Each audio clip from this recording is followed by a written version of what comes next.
Dan masa tu saya set up lah stove DIY tu. Saya letakkan air petrol. Saya letakkan minyak petrol. Saya bakar. Puff. Assalamualaikum, saya Ahmad. Welcome back to my channel.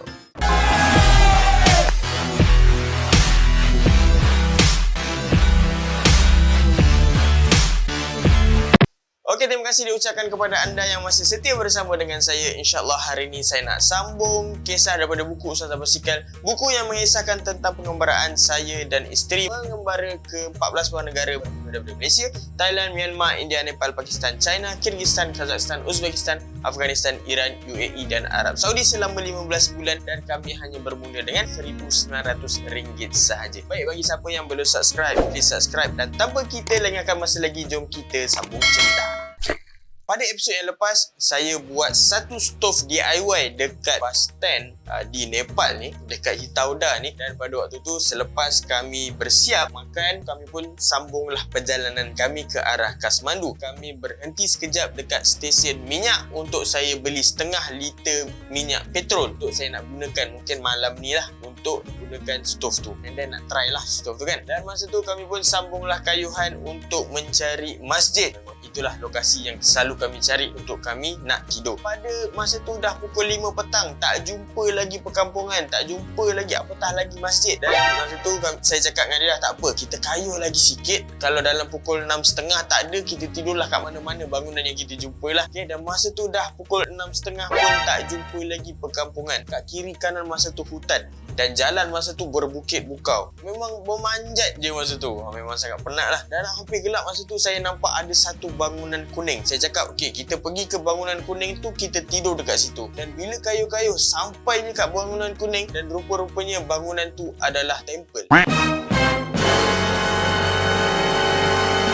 yang bernama Churiya Temple. Dan masa tu memang kami tak ada pilihan. Itu je lah bangunan yang ada untuk kami berlindung. Dan kebetulan pula ada satu bangsal ataupun bumbung yang bawah dia tu kosong lah. Ada banyak anjing ni duduk dekat situ kan. Dan masa tu saya cakap, okey lah yang mungkin malam ni kita tidur dekat sini je lah. Inilah rezeki kita. Harap-harap adalah toilet dan adalah sumber air dekat situ. Itu adalah tempat air yang bertakung yang boleh kami gunakan. Alhamdulillah. Dan masa tu memang dah nak gelap dah. Saya pun terus set up kemah dekat bawah bumbung tu. Saya minta izin lah dekat anjing-anjing kat situ. Yang bestnya anjing-anjing kat sini dia tak menyalak pun masa kami sampai. Jinak lah anjing-anjing dekat situ kan. So kami pun set up lah kemah dekat bawah bumbung tu. Masa tu memang hujan renyai-renyai. So bila dah nak hampir gelap tu, masa saya cakap dia lah, nak masak air tak? Sebab saya nak set upkan dapur DIY saya ni kan. Dia kata okey lah, tak apalah, kita masak air. Dan masa tu saya set up lah stove DIY tu. Saya letakkan air petrol. Saya letakkan minyak petrol. Saya bakar. Puff. Tiba-tiba api tu menjulang tinggi kan. Saya cakap macam mana nak masak air ni kalau dah api dia lagi besar daripada stove tu kan.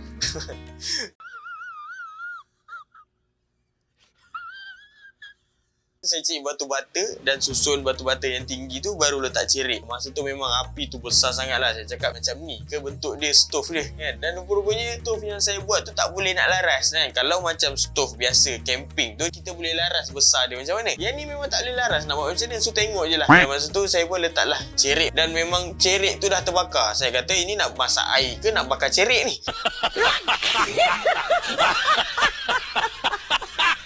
Bila dah air tu dah menggelegak, saya pun angkatlah cerik tu. Dan memang tangan saya pun dah hitam dah masa tu disebabkan jelaga yang datang daripada api tu. Masa tu saya cakap dengan dia lah, alah, saya ingatkan bila buat benda ni memudahkan kita. Ingatkan dia banyak kelebihan lah dengan stove tu. Rupanya ada banyak juga keburukan dia. Dia kata, abang belajar dekat mana benda ni? Saya cakap lah dekat YouTube. Dan apa keburukan dia? Dia lah tanya masa tu. Saya cakap keburukan dia tu lah, tengok kita punya cerik ni pun dah berjelaga hitam. Ni nak basuh ni pun satu hal lah ni.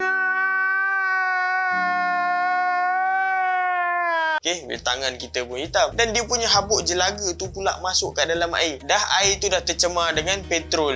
So macam mana nak buat Nescafe? Macam mana nak buat kopi? Dan masa tu saya bacuh je lah kopi kan. Sebab nak buat lagi air panas ni kan memakan tenaga lagi. So saya pun bancuh lah dengan harapan perut tak meragam lah malam tu minum air kopi petrol. Dan Alhamdulillah tak ada apa-apa yang berlaku lah. Minum kopi petrol tu. Dan kami pun tidurlah malam tu. Sebelum kami tidur, masa tu ada orang datang suluh kat kami punya kemah. ada orang kampung yang datang ke temple tu mungkin untuk dia nak sembahyang kot, cara dia lah. Okay, dan masa tu saya pun sempatlah untuk nak minta izin dengan mereka, boleh tak kalau nak tidur dekat sini, cakap macam ayam dengan itik kan. Nice. Dan masa tu dia kata okey je, tak ada masalah dekat sini. Alhamdulillah lega lah bila dah minta izin dengan orang, dah rasa lega. Dan malam tu kami tidur dekat dalam kemah. Masa tu hujan dan anjing-anjing ni semua datang tidur dekat sebelah kemah kami, dekat bawah bumbung juga. Dan nak halau pun memang tak sampai hati lah, sebab mungkin itu adalah tempat mereka berlindung, yang kami pula yang masuk tempat mereka berlindung ni. So kami pun tidurlah sama-sama dekat bawah bumbung tu. Dan masa tu kami rasa agak selamat lah, sebab macam ada bodyguard kan, anjing dekat luar sana.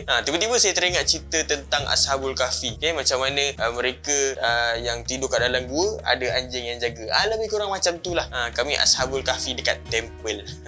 Okay.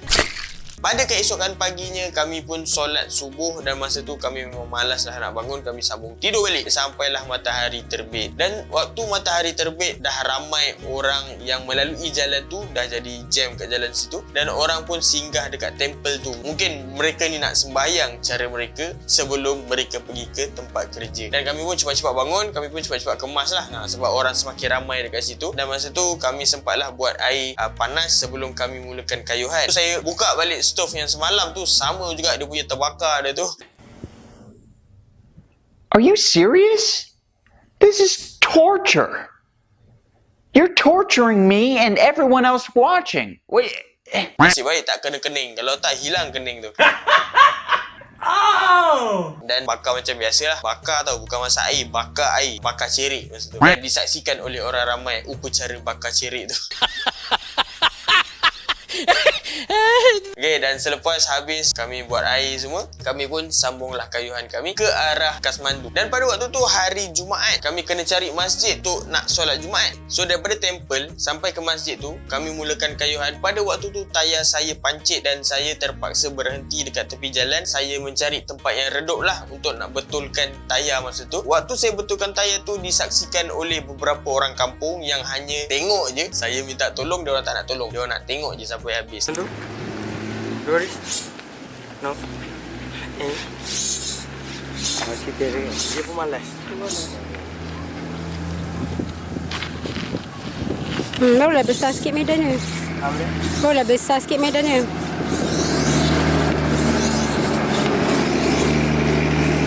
Saya pun tolkanlah tayar tu sampailah habis. Dan masa tu Adilah dia record lah. Kebetulan kat situ ada ayam, ada anjing. Adilah ni dikejutkan oleh anjing yang bernama Johnny pada muka. Ni Johnny.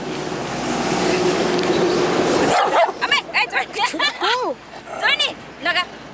Johnny. Kau dah kerja ke pada terap? Cup. Oh, ya tak Johnny, ya tak? Johnny.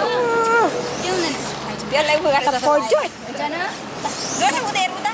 Dan bila dah habis pom tayar tu, kami pun sambunglah kayuhan sampailah ke masjid. Kami kayuh dalam 1 kilometer, masa tu dah jumpa satu perkampungan yang ada masjid. Kalau kami tahu, semalam kami kayuh lagi 1 kilometer je kami sampai ke perkampungan itu. Tapi tak apalah, dah rezeki nak tidur dekat temple, nak buat macam mana kan. So itulah rezeki semalam. So hari ni kami pun sampailah ke perkampungan yang ada masjid tu. Dan masa tu saya nak mandilah. Masa tu kami belum mandi lagi kat temple tu, memang tak sempat nak mandilah sebab dah ramai orang kan. So kami decide untuk nak mandi dekat masjid. Dan saya minta Adilah untuk tunggu kat luar jap untuk saya siap-siap mandi dulu. Nanti saya pula akan cover line. Mungkin Ustazah boleh mandi kat dalam toilet dekat masjid tu. Selepas saya mandi, saya minta izin dengan jemaah dekat situ. Masa tu kebetulan ada student-student madrasah kot berdekatan dengan masjid tu yang ada dekat situ, yang mandi, ada mandi kat luar, ada mandi kat dalam kan. Saya cakap, boleh tak isteri saya ni mandi dekat sini? Mereka kata macam biasalah, memang perempuan tak dibenarkan masuk ke masjid. Dan masa tu ada seorang lelaki yang bernama Salim. Dia kata bolehlah datang ke rumah dia, mandi kat rumah dia dan boleh solat dekat rumah dia. Alhamdulillah, rezeki pada hari itu. So saya cakap okey lah. So kami pun tolak basikal kami sampailah ke rumah Salim. Dan masa tu kami diperkenalkan oleh Salim kepada keluarga dia lah. Mak dia,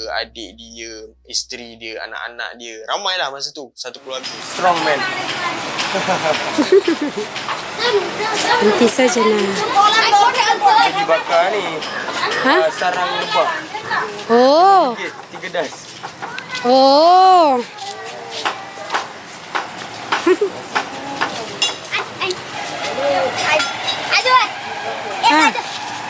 Come. Rajin. Cing, banyak kita apa Dan rumah dia sangat cantik. So masa tu kami cakap, orang Nepal ni boleh tahan kaya juga kan. Rumah dia lebih cantik lah daripada rumah-rumah dekat India yang kami singgah pada waktu tu. Masa tu saya tinggalkan lah. Saya rasa Adilah selamat dekat rumah Salim ni. Saya tinggalkan Adilah dekat situ sementara saya pergi solat Jumaat dekat masjid.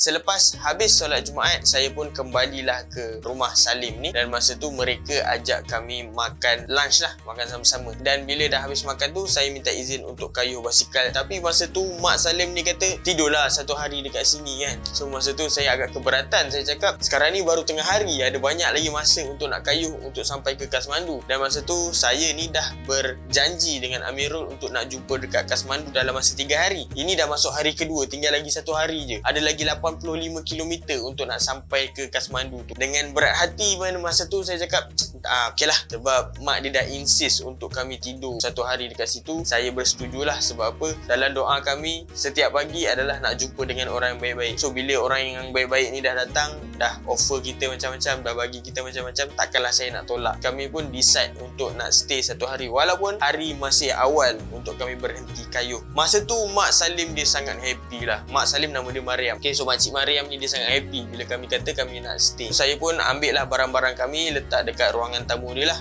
Basikal kami masukkan kat dalam rumah. Dekat rumah Salim ni dia kerap berlaku elektrik terputus tau. Dan benda ni berlaku juga dekat rumah sebelum-sebelum ni. Saya tanya dengan Salim, benda ni memang biasa berlaku ke? Elektrik kejap hilang kan? Dan bukan sekejap hilang dia. Kadang-kadang sejam, kadang-kadang setengah jam hilang, lepas tu ada balik. Lepas tu dia kata, dah lama dah dia kata, sejak sebelum dia lahir lagi. Sebelum dia lahir lagi. Saya cakap, kenapa jadi macam tu kan? Dia kata, corrupt government. Kerajaan korup lah. Masa tu saya tak ada apa-apa komen lah kan. Kerajaan yang korup ni berada dekat mana-mana je. Okay? Dan saya tak tahu betul ataupun tak benda tu lah. Bila saya fikir balik, bersyukurlah dekat Malaysia ni kita 24 jam ada internet tanpa ada apa-apa gangguan. Tapi mereka ni sejak lahir lagi sampai sekarang ni akan dicatu. Mereka punya elektrik ni dicatu. Ada masa memang tak ada elektrik dan ada masa ada elektrik. Setiap hari macam tu sampailah sekarang. Hello Malaysia. Okay, dan pada waktu malam mereka suruh kami tidur dekat ruang tamu lah. Mungkin sebab bilik dia dah fully occupied dan kami kata tak apa, tak ada masalah, dekat ruang tamu pun okey je. Okay, sebab kami ada sleeping bag dan kami ada kemah, kami ada sleeping bag. Boleh je tidur dekat situ. Okay, dan pada waktu malam tu saya nampak anak-anak Salim ni, ada budak-budak lain semua berebut beratur dekat nenek dia. Masa tu saya pelik lah apa yang diorang buat kan. Rupanya nenek dia ni urutkan kaki cucu dia seorang demi seorang dengan minyak sebelum masuk tidur. Comel je nenek dia tu dengan cucu-cucu dia. Dan masa tu mereka set upkan kelambu untuk kami tidur, untuk elakkan daripada digigit nyamuk lah. Alhamdulillah. So kami bermalam 1 malam dekat rumah Salim. Dan pada keesokan harinya kami bersarapan sama-sama dengan keluarga Salim ni. Okay, dan masa tu Adilah minta anak Salim ni untuk baca Al-Quran. Dan dia kata, boleh tak kalau nak buka Al-Quran? Saya cakap okey je. Masa tu memang laju gila dia baca surah Al-Fatihah tu kan. Bismillahirrahmanirrahim. Iya kan wujudnya karena temedina sudah termustaqim sudah terlazina antalam karim maghdubi alaihim. Dan dia cuba untuk baca surah Al-Baqarah. Asyad. Bismillahirrahmanirrahim. Alif lam mim zalikal kitabu la rabbi fihi hudan limuttaqina alladzina yu'minuna billahi wa yufiruna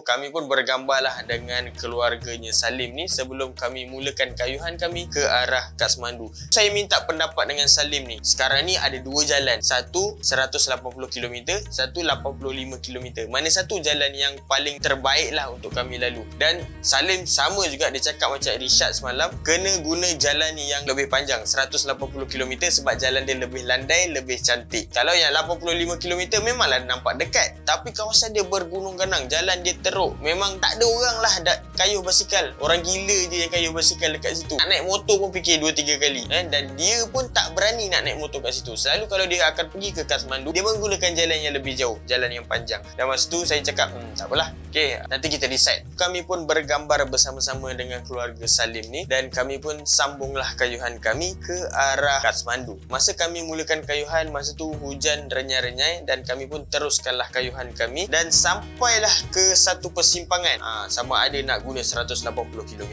ataupun 80km. Masa tu Adilah tanya pada saya, bang nak guna jalan yang mana satu? Hati saya berat mengatakan bahawa menggunakan jalan yang 85km tu. Sebab masa tu saya cakap dengan Adilah, mengikut pengalaman lah. Pengalaman kita dah kayuh dekat Thailand, dekat Myanmar, dekat India. Jalan yang jarang orang lalu ni selalu view dia cantik. Walaupun jalan dia teruk, tapi view dia cantik dan kereta tak laju-laju. Tapi kalau jalan yang cantik ni, selalunya kereta laju-laju, view pun biasa-biasa, susah nak jumpa orang kampung sebab di jalan macam jalan highway kan. Saya decide untuk jalan yang jalan pendek tapi bergunung ganang ni. Adilah setuju je, dia kata okey je, yang pun rasa macam tu. Yang pun rasa kita akan jumpa view yang lebih cantik. So dalam pengembaraan ni sebenarnya kami banyak mengikut kata-kata hati lah berbanding dengan logik akal. Akal kata jangan, tapi hati kata ya. Sebab apa? Setiap kali waktu solat kan kita baca surah Al-Fatihah kan, dan dalam tu ada satu ayat tu, ihdinas siratal mustaqim. Kita minta untuk Allah tunjukkan jalan yang lurus. So apa sahaja yang kita rasa tu hopefully je datang daripada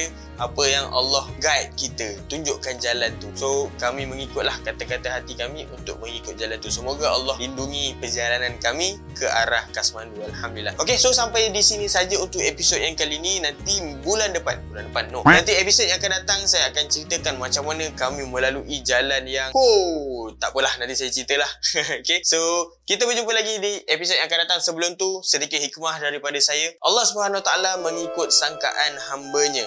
Kalau kita sangka yang baik-baik, insya-Allah Allah akan berikan yang terbaik untuk kita. Dan ingat, Allah juga akan mengikut sangkaan hamba-Nya.